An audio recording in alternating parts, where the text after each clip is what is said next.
You know me by now, and if you don't, hey, I really like the Delinquent genre, and welcome to my channel. Well, I like a lot of things, as you can tell by the lack of focus on our channel, but for this video, just know that I like Delinquent stuff. Oh, and beat 'em ups. Which is why I was excited to play Uppers, like 4 years ago when I was hoping for an English release, and 2 years ago when it should have been released on Steam. But it's fine, I'm a patient guy when I'm forced to be, and it finally came out on Steam. Granted, I did play a translation of this game on my hacked Vita after it kept getting delayed on Steam, which is only a slight flex, but I didn't beat it until now. So settle down for like 10 minutes, get your oys revved, and listen as I poorly explain my thoughts on Uppers.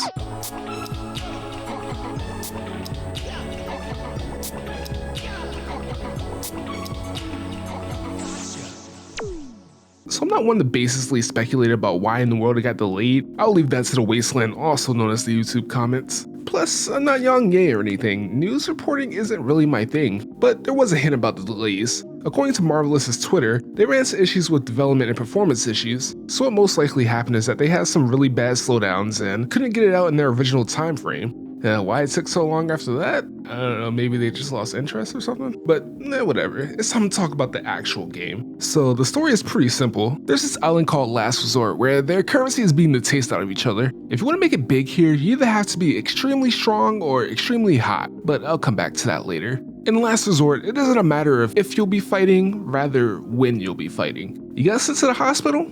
Tough luck, buddy. Now heal up as soon as you can before someone uses your cast as a speed bag. And that's the main draw of the place. You fight as much as you want to prove how strong you are and to get a lot of women. Sure, everyone has different reasons to be in Last Resort, but it all leads to fighting at the end of the day. And that leads us to our main characters Ranma and Michiru. Ranma's whole motivation is to get a 5-star pull in Genshin Impact and to have women love him. So when he's told that showing his strength in Last Resort will make women love him, he starts beating people up. Take out the women part and that's Michiru's goal. He just wants to be the strongest and all strong people flock to Last Resort. Honestly, they remind me of your average delinquent protagonist duo. They have little care in the world and seem like pretty cool dudes when they're not beating up people. Like how they inspired Nagisa to stand up for himself and fight was peak delinquent pro tag moves. There's not a lot to them, but they're enjoyable enough to carry this game. And aside from those two, there are 11 more characters you can play as, and they're sprinkled throughout the story, occasionally getting a mission and screen time for themselves. And for all of them, you get a profile that lets you learn a little bit more about them. Also, they have their own fighting styles, and that helps to differentiate them and give them their own identity. It doesn't really change the gameplay too much, but it's cool to look at. And I guess this is a good time to talk about the gameplay. This is a beat 'em up game at the end of the day, and the controls are pretty simple. You have your light and strong attacks, which is the first difference that's important, but not in the way that you think. Sure, the moves look different, but the real thing to keep track of is how fast their finishing and strong attacks come out. If it's too slow, there is a way higher chance of getting interrupted and your controller suffering in an unfortunate accident. There's your grab that has no real counterplay other than having dog shit range, and then finally you have a guard and a shimmy? I don't ever use it for its base purpose, but it does work as a chase down, though the chase down is kind of jank because the window is abnormally large and half the time you don't even hit the guy. The guard, meanwhile, is your best bet to not get hit other than going for pokes and playing keep away. All you do is hold L2 and as long as you're facing the attack, you'll dodge it. It seems simple, and it is, but you can't dodge attacks from the back end if you're in the middle of attacking. And Lord help you if you get surrounded. You will get stun locked and it's just as fun as it sounds. You can also switch your character, which is good when one of your characters is getting low from the previously mentioned stun lock. If one of them dies, the mission ends, so it's important to keep track of that. The last combat mechanic that's pretty important is Rise Up.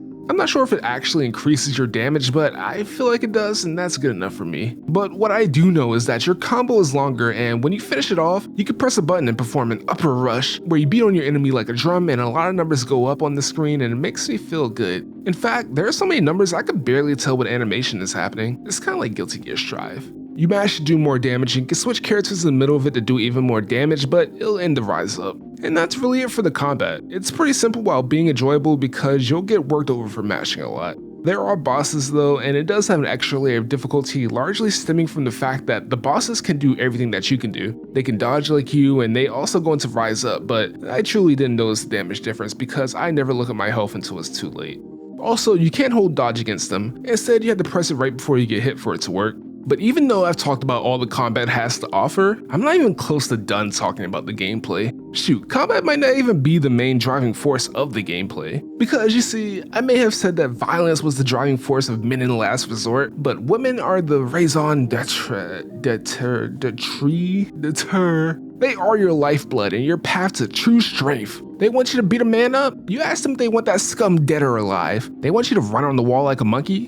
Better play it safe and chuck your feces around for good measure. And if they want you to upper rush any number of times, you better call in sick because you're going to be restarting a lot. This is a game made by the creator of Senran Kagura, and you'll be aware of it very quickly. I'm pretty sure I can't even show half of this game without getting demonetized. Women rule the island and it's apparent. Even Tenma, who preaches bros before hoes, is a slave to them. This is because any recovery, any meaningful damage progression, any boost you get in a mission is tied to doing whatever these temptresses want. And let me break it down for you. First of all, we have queens. You get them at the start of each chapter and you can choose one to take with you on missions. To put it in simple terms, they're your leveling system in a way. They give you bonuses based on their archetypes like more damage in rise up mode or even just bonuses to your light and heavy attack, and finishing a mission raises their affection. You get it high enough and you get even more bonuses. If you get max affection, not only do they pledge their undying loyalty to you, you get a special mission to unlock their final bonus. And let me tell you, these missions are some of the harder ones in the game. The first one of them was also the first time I got stunlocked, so you can imagine how I feel about them.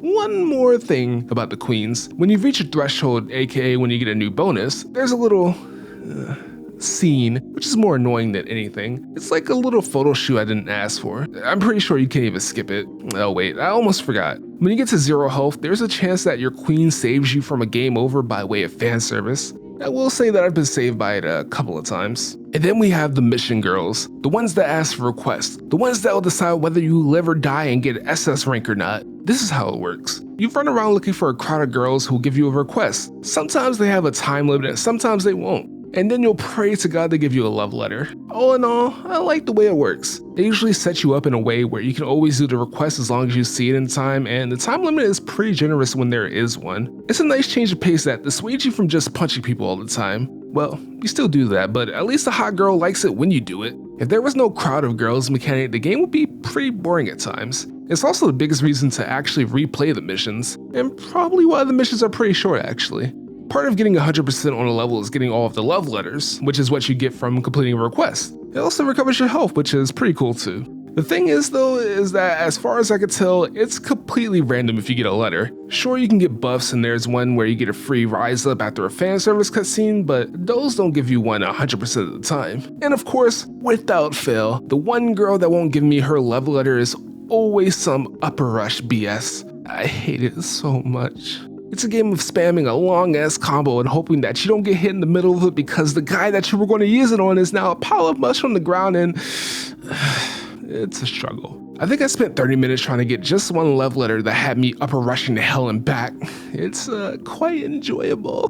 Really, my only problem with the request system is that sometimes they would ask me to do something and I wasn't sure what it was because I was speedrunning the tutorial and I couldn't find a help menu after the fact. Past that, there's the panty roulette, where if you hit enemies near the crowd of girls, you roll to see if there's a panty combination. If you get it, then you get random effects, which are better the rarer the combination, and you get things like invincibility. Most of the time, you won't really notice it unless it's one of those button mashing times, but it's just nice to have. And what's all the love letters and panty combinations for? Well, this was a Vita game first and foremost, and of course they're going to give the touchscreen some kind of use. Let's just say there's a gallery and leave it at that. It does let you see bios of the characters, which is pretty cool when you're done using the touchscreen. There's also currency you get that lets you buy outfits for the main characters as well as for the queens. But you should know that you get way more customization options for the women. I wonder why. Plus, I feel like the devs randomly decided prices because there is a lot of variance. Oh, you wanted the red version of that bikini? Better mortgage your house first, buddy boy.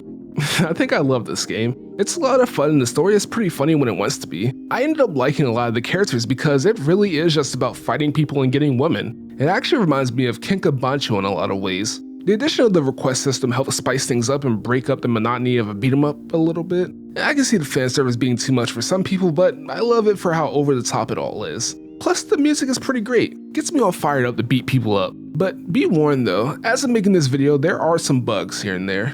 There was one that crashed my game every time I did the panty roulette if I was playing in borderless window, and there were some graphical glitches here and there. Nothing that stopped me from playing or anything, but you should know. The game's not too long, so you should check it out if you don't mind spending like 25 bucks on it. Even if it's just for Daidoji, which is one of the reasons I bought it. What do you think of Uppers? Any other games I should check out? Let me know in the comments, I try to read them all. If you enjoyed the video, be sure to like and subscribe, it helps out a lot. But before you charter a boat to an island to take part in an island-wide fight club, have a good day.